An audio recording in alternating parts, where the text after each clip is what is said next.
बिस्मिल्लाहिर्रहमानिर्रहीम। अस्सलामुअलैकुम नाजरीन, इस चैनल को ज़रूर सब्सक्राइब कीजिएगा।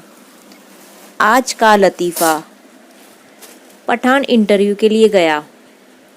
टीचर पठान से, where is Abu Dhabi? Pathan, जिस कब्रिस्तान में हमारी अम्मी दबी वहाँ थोड़े फासले पर अबू धाबी। एक फ़ौजी की बीवी ने मायके जाने की जिद की। फ़ौजी ने कहा, फ़ौजी तरीके से इजाज़त मांगना। बीवी सुबह 8 बजे उठकर सलाम करते हुए बोली, मैं 1 माह के लिए मायके जाने की इजाज़त लेने आई हूँ। इजाज़त दें सर।